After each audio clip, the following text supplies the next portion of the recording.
વાસુદેવાય નમઃ, હરે કૃષ્ણાય નમઃ. સર્વ મિત્ર ભક્તોને નમો નારાયણ, હરે કૃષ્ણાય નમઃ. ભગવદ્ ગીતા આ એક એવું શાસ્ત્ર છે.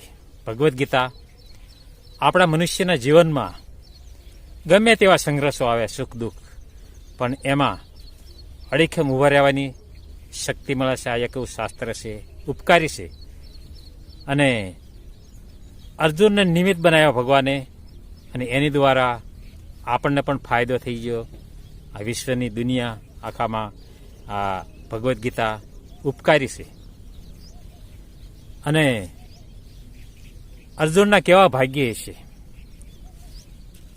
કયા જન્મના પુણ્ય હશે કે આટલો સમય ભગવાન સાથે રહેવા એને માંડેલો, અને ભગવાન સાથે રહેવા આટલું મળ્યું, અને ભગવદ્ ગીતા કહેવા માટે એક અર્જુનને નિમિત્ત બનાવ્યો. મિત્રો, આ સમજવા જેવું છે કે અર્જુન કેટલો ભાગશાળી. ભગવાન મળવા મુશ્કેલ છે. માણસને ઘણા ઋષિમુનિઓ તપસ્યા કરી તારે ઘડી પલ દો પલ કદાચ ભગવાનની પ્રાપ્તિ થતી છે. પણ આ તમે જો આખું જીવન કૃષ્ણ સાથે વિતાવ્યું. કેટલા પાંડવો ભાગશાળી હશે, કયા જન્મના એમના પુણ્ય હશે કે ભગવાન એની સાથે રહ્યા, આટલા ભાગશાળી. ત્યાંથી આપણે સમજવું પડે કે 5 પાંડવો એટલે 5 પાંડવો છે. અને કદાચ છે ને એમના આગલા જન્મના કેટલા પુણ્ય છે 5 પાંડવોના, માતા કુંતાના, દ્રૌપદીના. ત્યારે આ પરમાત્મા એમની સાથે રહ્યા, અને એમની બાજુ થઈને વિશ્વમાં કોઈ શક્તિ એવી નથી કે 5 પાંડવોને હરાવી શકે મિત્રો. અને ભીષ્મ પિતા થોડીક અનુભૂતિ ખરી એમને કે આ ભગવાન છે, પરમાત્મા છે, પણ છતાં પરમાત્મા બાજુ ન રહ્યા, અને કૌરવ બાજુ રહ્યા, અને એમની કોઈ થઈને પાંડવો સાથે યુદ્ધ કર્યું. અને મિત્રો, આપણે સાંભળવી, અર્જુન દલીલ કરી રહ્યો છે કે પ્રભુ, મારા કુટુંબજનોને મારીને આ રાજ્ય ગાદી મારા નથી મેળવવી. મારે આવું રાજ્ય નથી ભોગવવું. અમે 5 ભાઈઓ, મારી માતા કુંતા, દ્રૌપદી, અમે માંગીને ભીખીને અને ભોજન અમે મેળવી લઈશું, અમારા પેટ ભરી લઈશું, પણ અમારે કોઈનું લોહી રેડીને અમારે રાજ્ય ગાદી નથી લેવી. અર્જુને ચોખ્ખી ના પાડી દીધી. અને આ બધાને મારું તો મને પાપ લાગી, હું પાપનો અધિકાર બની જાઉં. ભગવાને કીધું કે અર્જુન, તો પાપની વાત કરેશ, પાપની વ્યથા ત્યાં સાંભળેલી છે. પાપ કોને કહેવાય? ભગવાન શ્રી કૃષ્ણ ગીતામાં બધું બતાવે છે. કારણ કે આ વિશ્વનો અધિપતિ છે, એ જ કહી શકે. કોઈ સામાન્યનું કામ નથી. એક તલભાર વસ્તુ બાકી નથી કે આપણને જીવન જીવવામાં રસ્તા બધા ભગવાને અર્જુન દ્વારા આપણી માટે મૂકીને ગયા છે. અને તો પાપ કર્મનું કેસ, આ અધ્રેમી છે, પાપી છે, આને મારવામાંથી કોઈ પાપ ન લાગે. અમને જીવન કરી નાખો તો કોઈ પાપ ન લાગે. કારણ કે તું અમને નહીં માર, તું અમને જીવિત છોડી દે તો તને પાપ લાગશે. જો આ કૃષ્ણ કહેવાય, અમને તો જીવિત છોડી દે તો તને પાપ લાગશે, અને મારીશ તો તને પાપ નહીં લાગે. કારણ કે જે દંડના અધિકારી થઈ ગયા છે, જેને દંડ મળવો જોઈએ એને દંડ મળવો જ જોઈએ. પછી ભલે સામે ગમે તે હોય, ભલે ભીષ્મ પિતા હોય, પણ એ નીતિ ચૂકી જાય તો એને દંડ મળવો જ જોઈએ. ભગવાન અર્જુનને આ કહી રહ્યા છે. અને કદાચ તું નહીં મારે તો કદાચ જીવિત છોડી દઈશ તો મરી તો જવાના જ છે. ભગવાનની ઈચ્છા છે. ભગવાનની ઈચ્છા છે કે આમના મૃત્યુ નિશ્ચિત ભગવાને કર્યા છે. એટલે તું યુદ્ધ કર, અને તારું કાર્ય તારે યુદ્ધ કરવાનું છે. અને ત્યારે ભગવાન એક વસ્તુ કહે છે કે તું કર્મની વાત કરેશ તો મિત્રો ભગવાને બધી દલીલો કરી, અર્જુને પણ એટલી દલીલો ભગવાન સામે કરી. આપણે તો ટૂંકમાં બધું આ બધી એને વાત કરવી છે ભગવદ્ ગીતાની, કારણ કે આ બધું કહેવા બે તો આનો અંત જ નથી. એટલે આપણે ટૂંકમાં બધું વાળવી છે મિત્રો. એટલે અંતે ભગવાને એને કર્મની વિષય કીધી, કર્મની ગતિ કીધી ત્યારે કે મને કર્મ લાગે, ત્યારે ભગવાન એમ કહેશે કે અર્જુન, આ સૂર્યનારાયણ છે એને એક દિવસ મેં કર્મયોગ બતાવ્યો હતો કે કર્મ કોને કહેવાય. એમ ભગવાને આ કીધું તો અર્જુનને જરાક અજુબતું લાગ્યું. કેવું લાગ્યું કે ત્યારે અર્જુનને ખબર નથી કે આ પોતે સાક્ષાત પરમાત્મા છે. પછી ભગવાનને કેવી પરિસ્થિતિ આવી છે કે ભગવાનને ફોડલો ફોડવો પડ્યો કે હું અસલ મનુષ્ય નથી. ત્યારે અજુબતું લાગ્યું ત્યારે અર્જુને કીધું કે તમારો જન્મ મારો જન્મ એક સાથે છે, કોઈ જાદુ અંતર નથી, સાથે રમેલા, સાથે મોટા થયા. તો ક્યારે તમે સૂર્યનારાયણ આવા મહાન દેવ સૂર્યનારાયણને તમે ક્યારે કર્મયોગ દેખાડ્યો? ક્યારે તમે કર્મયોગ દેખાડ્યો?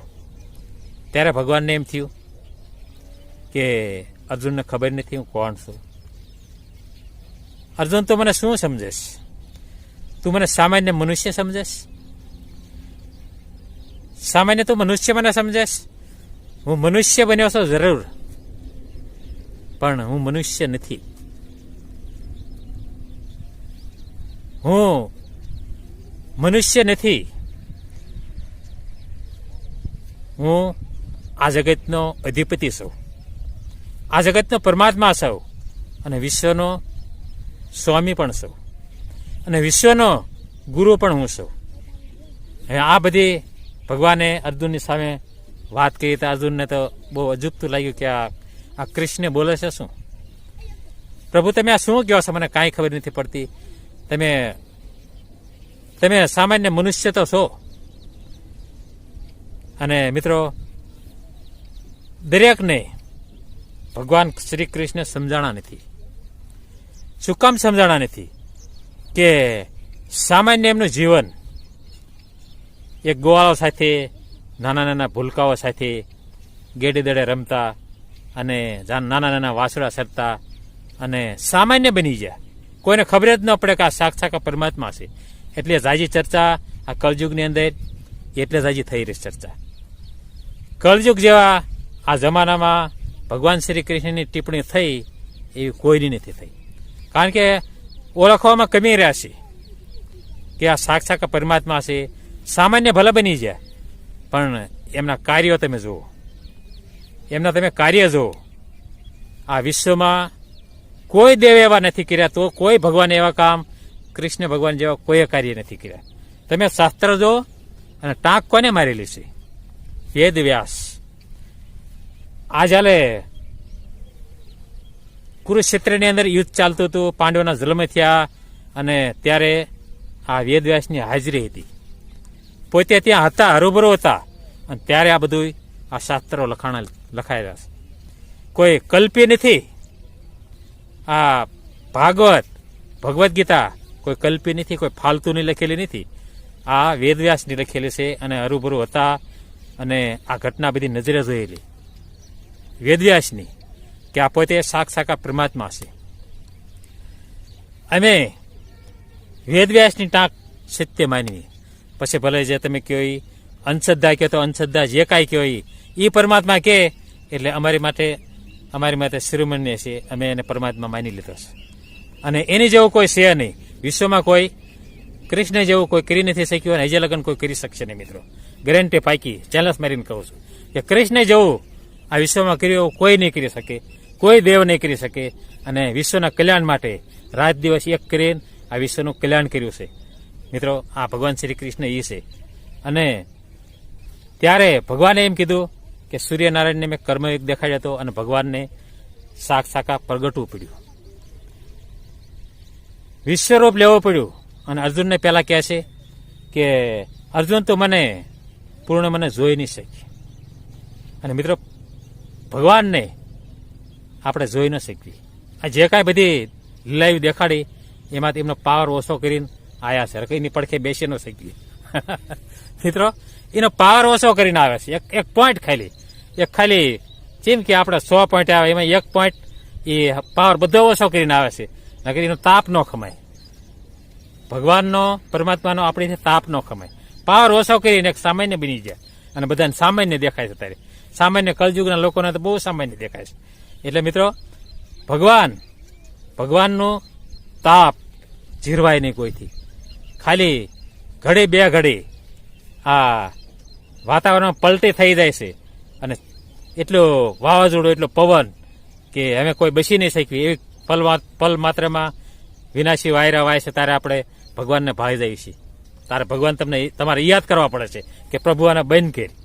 મિત્રો, આ પરમાત્મા છે. એટલે પરમાત્માને માનો. જે કાંઈ છે એ પરમાત્માનું છે. આમાં કોઈનું કાંઈ છે નહીં. એટલે મિત્રો, ભગવાન શ્રી કૃષ્ણને પૂર્ણ જે સ્વરૂપ લેવું પડ્યું, વિશ્વ સ્વરૂપ લેવું પડ્યું અને અર્જુનને દિવ્ય દ્રષ્ટિ આપે છે. દિવ્ય દ્રષ્ટિ આપે છે કે અર્જુન મને તો પૂર્ણ જોઈ નહીં શકી. અને ત્યારે ભગવાને એક દિવ્ય દ્રષ્ટિ આપી અને ત્યારે ભગવાન વિશ્વ સ્વરૂપ લેશે. અને અર્જુનને કહે છે, ભગવાન આકાશ એટલું સ્વરૂપ મોટો લીધું અને આખા વિશ્વના દેવતાઓ 3300 કરોડ દેવતાઓ ત્યાં ભગવાનના દર્શન માટે આવ્યા. બ્રહ્માણી આવ્યા, શિવ પાર્વતી આવ્યા બધાય, અને ઇન્દ્રાણી આવ્યા. ભગવાનના દર્શન માટે બધા આવ્યા. ભગવાનના દર્શન પ્રાપ્ત કરવા માટે આવ્યા. કારણ કે આવું સ્વરૂપ કોઈ દી નહીં જોયેલું. અને અર્જુને આ પ્રગટ કરાયા ભગવાન શ્રી કૃષ્ણને કે હું આવો છો એમ. મિત્રો, ભગવાન શ્રી કૃષ્ણ વિશ્વ સ્વરૂપ લીધું અને ત્યારે અર્જુનને કહે છે કે અગ્નિમાં હું સૌ, જપમાં હું સૌ, તપમાં હું સૌ, પુરુષમાં હું સૌ, અને જે કાંઈ આ વિશ્વમાં રસ છે એ રસમાં પણ હું સૌ, પાણીમાં હું સૌ. અને જેમ આ માળા છે, આ ધાગા છે, આ ધાગામાં જેમ આ મોતી પોરવેલા છે, એમાં આખું જગત મારામાં પોરવાયેલું છે. આખું જગત અર્જુન મારામાં પોરાયેલું છે. જે કાંઈ છે હું જ છું. આ જગતમાં, વિશ્વમાં બીજું કોઈ છે નહીં. મિત્રો, અર્જુન ધ્રુજવા લાગ્યો. કારણ કે આવું સ્વરૂપ આપણે માનવનું કામ નથી. આપણે કોઈ હેસિયત નથી પરમાત્માને આવું સ્વરૂપ જોઈ શકવી. અને અર્જુન સામે પ્રગટ થયા ભગવાન વિશ્વ સ્વરૂપ. અને અર્જુન ધ્રુજે છે, આંખમાંથી સોદાર આંસુડા ચાલ્યા જાય છે આ અર્જુનને, અને રડી રહ્યો છે. વાત એક દુઃખનું છે અર્જુનને કે આવા જગતના અધિપતિને મેં ઘણી વખત એમની સાથે મોજ મસ્તી કરી છે. ખંભા પર હાથ મારીને મેં થાપેલું મારી છે અને હું ઓળખી ન શક્યો. આટલા સમય ભગવાન સાથે રહ્યો પણ હું ઓળખી ન શક્યો. અને ભગવાન મને ક્ષમા કરો પ્રભુ. તમે હતાવડા થઈ જાઓ, તમારો પરિચય મને થઈ ગયો. અને વિશ્વ સ્વરૂપ ભગવાને લીધું અને 3300 કરોડ દેવતાએ ભગવાનની ગુણગાન ગાયા, આરતી કરી. અને મિત્રો, ત્યારે અર્જુનને ખબર પડી કે આ કોઈ સામાન્ય નથી, પોતે પરમાત્મા છે. મિત્રો, અને પરમાત્મા જિંદગીમાં બધું મળે. મેં હમણાં કહ્યું નહીં કે જિંદગીમાં તમને બધું મળે, પણ પરમાત્મા મળવા મુશ્કેલ છે. અને મળી જાય તો એક ક્ષણમાં મળી જાય, અને ન મળે ને તો આપણા જન્મારો વહી જાય, પણ ઈશ્વર ન મળે. ખાલી ઈશ્વર સાથે જોડાઈ જાઓ તો તમને એટલો આનંદ થાય છે કે પોતે પરમાત્મા આપણી સાથે જ છે અને સાથે જ રહેશે. ભક્તિથી ભગવાન જરા પણ છેટા નથી. ભગવાન ભક્તિ સાથે, ભગત સાથે જ રહેશે. મિત્રો, એવા આદિનારાયણ પરમાત્મા ભગવાન શ્રી કૃષ્ણ વિશ્વરૂપ લીધું. મિત્રો, આ ભગવદ્ ગીતાનો સત્સંગ હતો. મિત્રો, જરૂર સાંભળજો, સબસ્ક્રાઇબ કરજો, લાઈક કરજો. મિત્રો.